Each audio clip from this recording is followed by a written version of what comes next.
L'Ukraine, on continue d'en parler avec vous, Karim Yayaoui. Bonjour Karim, Bonjour. merci d'être là. On va revenir d'abord sur la situation sur le terrain et des critiques formulées sur place. C'est vrai, et la situation est complexe. Ce sont les mots d'Oleksander Syrski, qui est le commandant en chef des forces armées ukrainiennes. Il parle d'une situation opérationnelle et stratégique complexe qui a tendance à s'aggraver. Il a réitéré, notamment sur Telegram, un besoin urgent de missiles, de munitions, d'armes, d'équipements militaires, avec évidemment une question fondamentale, le timing de l'arrivée de cette aide annoncée par les Américains. Joe Biden a expliqué que ça allait se faire très rapidement, puisque certains matériels étaient prépositionnés du côté de l'Allemagne ou de la Pologne. Certains sont déjà arrivés sur le territoire ukrainien, mais c'est vrai que la situation est complexe et ça ne date pas d'hier.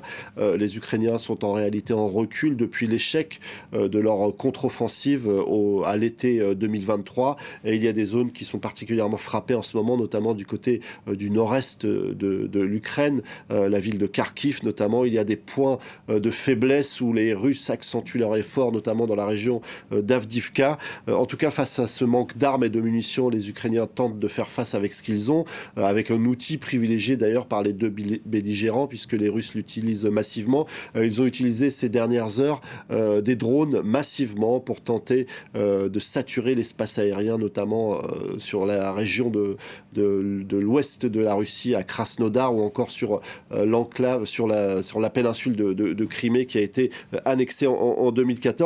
Les Ukrainiens ont même utilisé des ballons dirigeables chargés d'explosifs. Évidemment, on peut douter de l'efficacité de ce matériel, mais évidemment aussi c'est une volonté de marquer les esprits, et on est aussi dans une guerre psychologique. En tout cas, ça traduit bien les difficultés de l'armée ukrainienne. Alors les Américains ont évidemment annoncé l'arrivée de matériel, notamment des obus, puisqu'on l'a répété à maintes reprises, c'est essentiellement, en tout cas c'est beaucoup, une guerre d'artillerie. Il faut se rappeler que pour 5 à 10 obus tirés par les Russes, un obus ukrainien est lancé contre l'adversaire.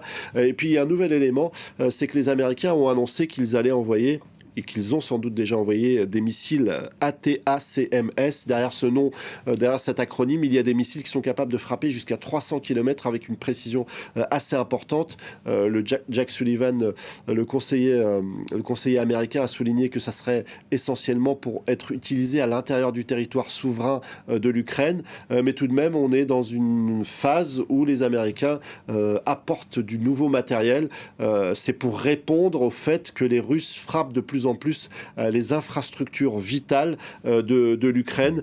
En tout cas, je vous le disais, pour rassurer les Ukrainiens, les Américains ont souligné que tout ça allait arriver très vite.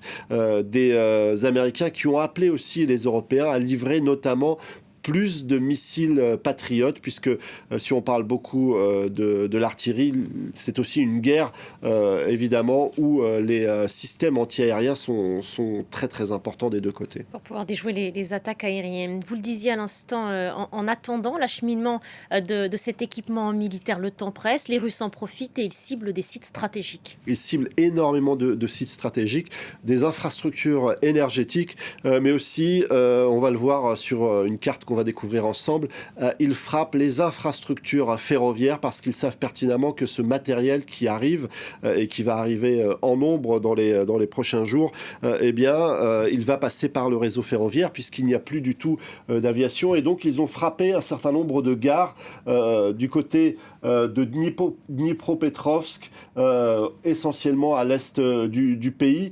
Et donc, clairement, c'est devenu quelque chose de récurrent. On se souvient du très grand nombre de victimes du côté de la gare de Kramatorsk. C'était il y a déjà un moment. Mais en tout cas, du côté ukrainien, on souligne que ces frappes sur les infrastructures ferroviaires se sont multipliées ces derniers temps. Peut-être le prémisse d'une attaque plus importante. En tout cas, c'est la grande inquiétude qui a gagné ces derniers temps l'état-major ukrainien, parce que l'arrivée massive d'armes occidentales et notamment américaines pourrait pousser les Russes à lancer une offensive avant que toutes ces armes ne soient déployées sur le champ de bataille.